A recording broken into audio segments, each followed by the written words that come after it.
Itu dia rumah tangga Aura Kasih dengan Bang Thoib asal Brazil. Tidak pulang-pulang dari bulan Maret sampai sekarang, bahkan Aura Kasih nggak tahu dia berada di mana sampai gugatan cerai. Ia memang dilayangkan secara online tanpa alamat kepada sang suami karena nggak tahu suaminya di mana. Jadi juga bukan alamat palsu, tapi memang tidak diketahui alamatnya berada di mana. Dan pasti kita semua ikut merasa prihatin, apalagi mengingat bahwa hasil dari pernikahan mereka ada seorang anak perempuan usia juga masih sangat belia, yaitu Bella. Dan pasti ini merupakan suatu keputusan yang sangat berat yang harus diambil oleh Aura.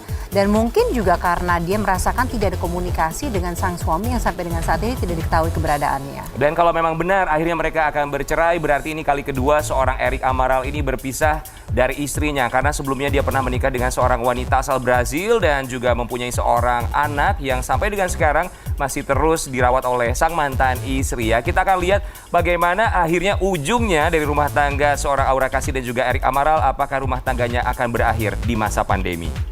Semoga tidak berakhir, karena apapun itu ya pemirsa, namanya juga masih gugatan, masih ada berbagai tahap-tahap lagi yang bisa dilalui. Kita doakan saja lah ya.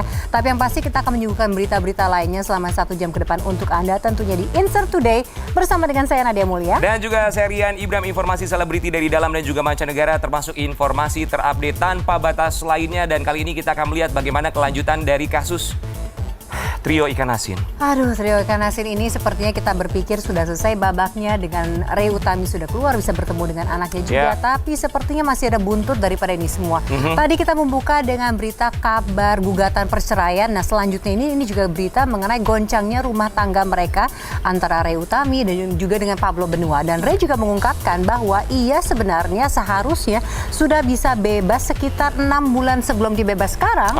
Tapi diakibatkan karena Gali Ginanjar mengajukan banding. Jadi mungkin ada suatu kekesalan juga mungkin yang disimpan. Nah kita akan melihat seperti apa ya beritanya, Rian ya. Dalam tayangan berikut ini.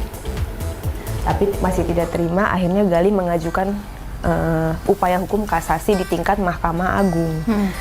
Itulah yang membuat Ray harus menjalani full 1 tahun 4 bulan. Artinya tidak ada potongan, remisi apapun itu full 1 tahun 4 bulan. Begitu juga dengan suami saya yang masih di dalam. Kasus pencemaran nama baik yang menjerat Ray Utami membuatnya harus mendekam selama 1 tahun 4 bulan di dalam penjara. Ray sendiri telah bebas sejak 8 November 2020 lalu. Meski begitu, di balik kebebasan yang ia alami saat ini, siapa sangka jika sebenarnya Ray dan Pablo dapat lebih awal mengakhiri masa tahanannya. Diakui Ray jika dirinya mungkin bisa keluar sejak 13 April 2020 lalu, namun karena tindakan Gali Ginanjar yang kala itu mengajukan banding, Ray dan Pablo pun harus terus mendekam sambil menunggu proses hukum berlanjut. Masa hukuman aku kan 1 tahun 4 bulan. Tapi sebenarnya pada saat April 13 April sudah bisa pulang, sudah bisa mengajukan asimilasi atau PB, pembebasan bersyarat. Cuman karena kita satu SPK dengan Gali, Gali melakukan upaya hukum banding yang tidak terima dengan vonis yang diberikan oleh hakim. Jadi karena kita satu nomor register berkas kita gitu, di bundle, di bundling sama dengan berkasnya Gali, artinya Ray tidak bisa mengajukan PB asimilasi. Padahal Ray dan Pablo sudah bisa pulang karena vonis kita lebih ringan daripada Gali. Jadi saya dan Pablo bisa asimilasi. Setelah banding selesai, harusnya Ray juga bisa pulang dan Pablo. Tapi Gali mengajukan lagi kasasi, masih tidak terima lagi dengan vonis pengadilan tinggi yang diberikan, yang menyatakan bahwa kembali kepada keputusan pengadilan di Jakarta Selatan. Itulah yang membuat Ray harus menjalani full 1 tahun 4 bulan. Artinya tidak ada potongan, remisi apapun itu full 1 tahun 4 bulan. Begitu juga dengan suami saya yang masih di dalam. Galih disebut terus mengajukan banding karena hukuman yang lebih berat dibanding Ray dan Pablo. Alhasil pasangan yang menikah 23 Juli 2016 ini harus menerima kenyataan pahit karena berkas perkara mereka yang menyatu dengan milik Galih. Sebagai informasi, suami Ray Utami, Pablo Benua, dikabarkan baru akan bebas 4 bulan lagi karena mendapat vonis penjara selama 1 tahun 8 bulan. Sedangkan Galih Ginanjar masih harus menjalani masa hukuman yang lebih lama dari Ray dan Pablo. Terlepas dari kebahagiaan Ray karena telah mengakhiri masa tahanannya, ia pun sempat menceritakan kisah pilu selama berada di dalam penjara. Wanita berusia 33 tahun itu mengaku sempat ingin menyerah karena tidak tahan akan tekanan yang ia alami selama terisolasi dari dunia luar. Awalnya sulit ya. Awalnya sulit sampai ingin aku udahin aja semuanya katanya. Ini ditahan ya? Iya, di dalam gitu, maksudnya karena pikiran udah kalap, udah kayaknya ini nggak ada penyelesaian gitu, artinya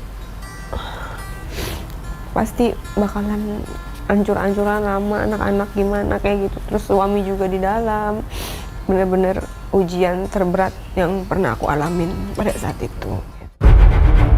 Keras dan sulit, kehidupan Ray Utami di dalam penjara menjadi momok menakutkan dalam rekam perjalanan hidupnya. Bukan hanya itu, keburukan yang ia alami pun berlanjut setelah isu perceraian dengan Pablo Benua beredar luas di masyarakat. Atas hal ini, ia kemudian mengungkap fakta di balik isu perceraiannya dengan Pablo Benua. Sebenarnya sekarang ini posisinya yang paling benar adalah Pablo menggugat cerai Ray. Serius? Iya, serius. Jadi kenapa kayak gitu ya, karena emosi, faktor emosi, dan sebenarnya awal dari kedua belah pihak melontarkan kata-kata yang gak wajar. Jadi kronologinya kayak gini, sebelum aku pindah ke Pondok Bambu, itu kan kita masih di Polda. Kemarin tuh. Kita kan masih di Polda. Akhirnya aku emosi, dia emosi, karena kita sama-sama dalam penjara, psikis kita dua-dua terganggu. Jadi berantem, keluarlah kata caci maki itu, keluar kata-kata yang gak wajar. Di situ saat aku juga tertekan, aku juga mengeluarkan kata-kata yang tidak wajar, jadi semuanya sama. Dan dari situ kita nggak bertegur sapa sampai akhirnya kita dipindahin. Sempat terdengar kabar soal isu perceraian Ray dan Pablo, hingga saat ini memang masih belum bisa diputuskan. Namun hal tersebut sudah dikonfirmasi oleh Ray Utami sendiri dan menyebut jika dirinya mungkin masih ingin mempertahankan hubungan rumah tangganya dengan sang suami. Ya sekarang kan karena aku udah di luar, aku merasa fresh ya, pikiran kita fresh. Jadi kayaknya janganlah kita kayak gitu, karena anak-anak kan. Terus sendiri bayangin kamu waktu aku pertama kali masuk sekolah kemarin itu 1 tahun, iya 1 tahun 4 bulan. Anakku masih menyusui kan, masih menyusui 8 bulan, dititip ke tetangga. Tapi ternyata bener ya, di luar aku pikir tuh ya cuman gosip aja loh Kak. Ya doain aja untuk para netizen, untuk para subscriber, teman-teman semuanya. Kita nggak tahu kelanjutannya. Hari ke depan pun aku nggak pernah tahu. Besoknya juga nggak tahu bakalan gimana. Maksudnya umurku masih nyampe atau enggak juga kita. Atau kita minta yang terbaik aja untuk aku dan Pablo dan anak-anak. Pengalaman selalu menjadi obat terbaik untuk ketidaktahuan. Tekanan selalu menjadi momok menakutkan dalam mengambil keputusan.